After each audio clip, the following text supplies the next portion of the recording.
Across more than 4 hectares of interlocking stone roofing, no soot residue appears. Cornices remain pale. Vent collars show no blackening. Door lintels above hearth openings carry no carbon staining. In a settlement of this density, where stone is cut, food prepared, and metal worked daily, combustion should leave chemical traces. It does not. That absence is the first measurable anomaly. For a Bronze Age urban center, this level of atmospheric sterility is biologically and chemically improbable.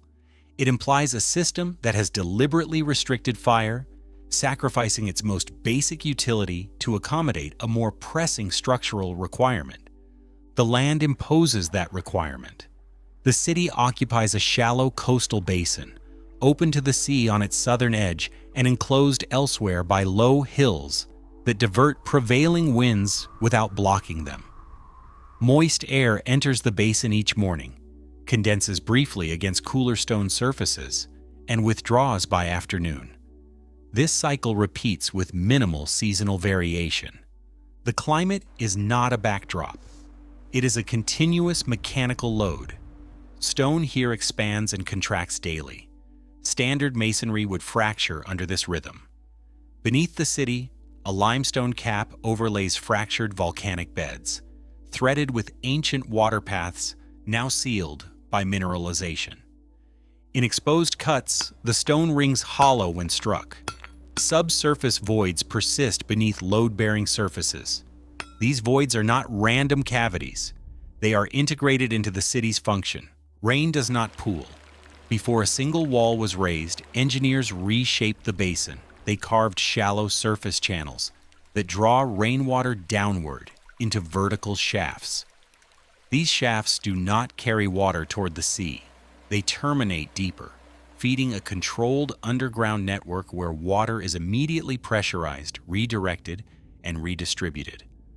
From above, the city resolves into concentric bands radiating from a raised central platform. Each ring maintains a fixed width, regardless of terrain variation. The geometry reflects pre-measurement, not adaptive growth. Construction favored geometric continuity over ease. At ground level, geometry becomes instruction. Primary routes curve subtly but persistently. No straight path extends more than 100 paces without deflection. Walkers must continuously adjust stride and center of gravity. The effect is cumulative.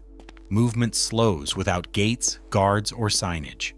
The city resists haste through friction alone. The outermost band supports food production under strict hydraulic control. Stone terraces rise in shallow increments, each step no higher than 30 centimeters. Traversing them requires repetitive lifting and placement of the feet. Workers never settle into a flat, efficient gait. Fatigue distributes evenly across the body, rather than concentrating in joints. Raised beds sit atop layered shell, sand, and loam. Moisture reaches roots through capillary action rather than surface flow. Irrigation channels deliver water indirectly, preventing evaporation and pooling. The soil remains perpetually damp, never saturated. Tools lie at fixed intervals along the slopes. Hoes and rakes rest parallel to the incline. In this orientation, even minor vibration causes the metal head to slide down slope until it strikes a stone lip. The position is diagnostic. Where a tool has shifted overnight, crews locate seepage in the channels below before cracks appear at the surface. The placement serves engineers, not farmers. Beyond the terraces, storage structures form an unbroken ring. Walls exceed 1 meter in thickness, constructed from dense basalt to maximize thermal mass. Doorways narrow to 60 centimeters, shoulder width for an average adult. Thresholds rise knee-high. No load enters without stopping. Grain, stone, and metal must be lowered, tilted, and rebalanced before passing through. Momentum is mechanically stripped from every transfer. The architecture prevents collisions, shock loads, and uncontrolled movement. Interior floors slope inward toward a central drain. The drain shows no polish from flowing water, only pale green mineral staining. it remains open through constant manual scraping. Maintenance crews work these drains daily, using curved bronze hooks to remove calcium deposits. The sound of metal on stone becomes part of the city's background activity. Extracted material matches residue found in sealed subsurface channels. Flow has diminished over time.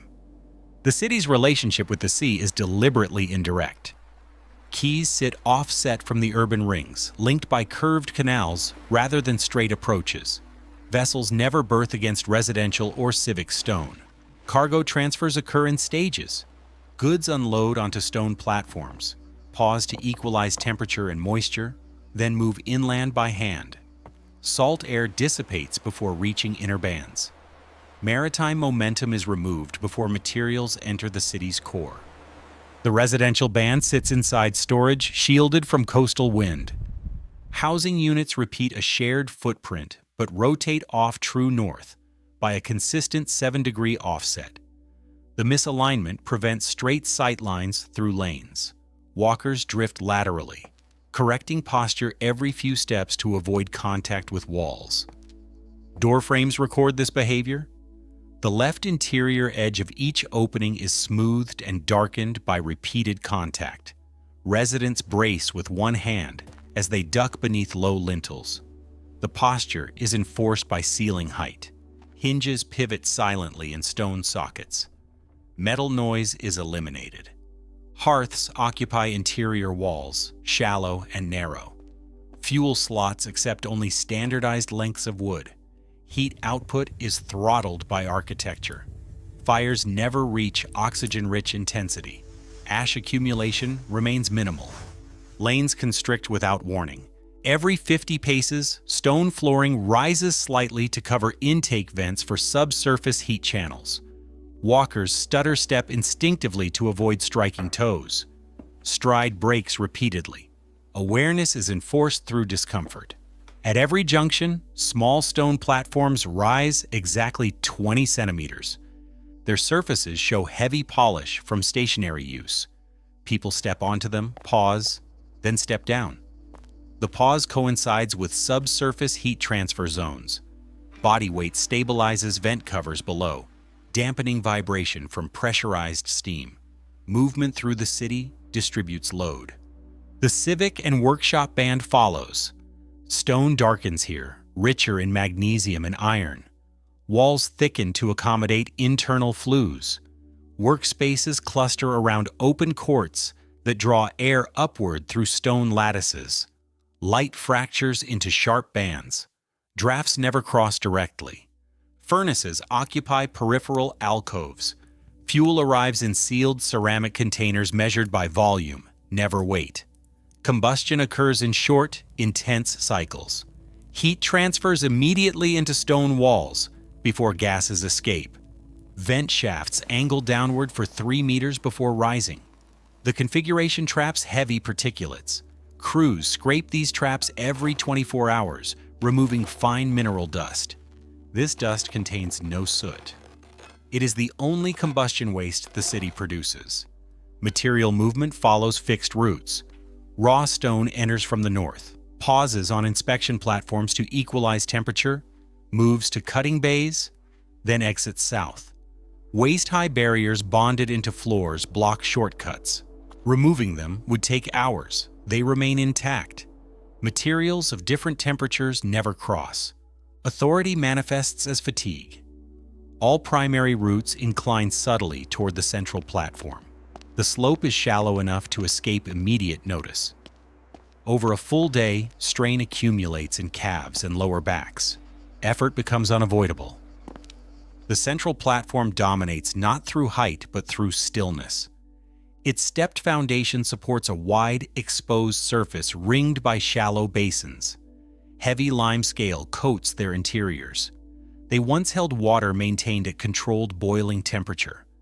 Benches line the perimeter, evenly spaced, facing inward. The center remains empty. Approach routes fragment arrivals. Stairs are broad but shallow, extending effort over time. Individuals arrive singly or in small groups. The architecture prevents synchronized arrival. At the platform's center, a circular depression interrupts the stone. Its surface is polished smooth. It does not collect rainwater. Residual warmth evaporates moisture on contact. Hairline fractures radiate outward. Repairs overlay repairs. Patch stone varies subtly in color, recording changes in quarry composition over time. Below the streets, the system reveals itself fully. Separate channels carry pressurized water, steam, and waste.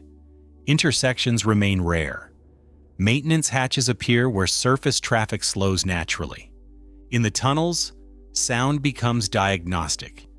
When circulation remains balanced, stone vibrates at a steady low frequency. Crews monitor the hum with bare hands. Deviations signal mineral buildup. Hooked bronze tools chip away calcium carbonate from pipe interiors. Removed scale matches residue found in surface drains. Calcium progressively narrows the internal channels. The absence of smoke now resolves mechanically. Open flame increases pressure within heat channels. As mineral deposits narrowed passages, large-scale combustion became unsafe. Engineers responded by shrinking hearths, standardizing fuel, and localizing heat use.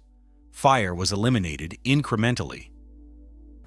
The central depression once served as the primary pressure release, venting excess heat and gas. Tectonic uplift altered channel geometry. Release became unstable.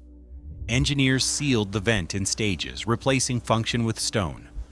The surrounding basins lost purpose as circulation weakened. They dried. The system exceeded the tolerance of its own precision. Pauses at junctions, indirect routes, stutter steps over vents, all attempted to regulate energy flow by using human movement as ballast. Maintenance fell behind geology. Heat pooled unevenly. Cracks widened faster than repairs. Fires were extinguished to protect the foundation. Interior temperatures dropped. Stone contracted sharply at night. Water entered from below. Seepage rose through fractured volcanic beds. Salt met residual heat. Pressure sought release. The sealed vent failed. Collapse propagated downward through weakened exchangers. Limestone liquefied. The city did not burn. It drowned from within. The absence of smoke was never symbolic, it was diagnostic. What remains is stone without carbon trace, channels clogged with calcified residue, and a central void that released pressure too late.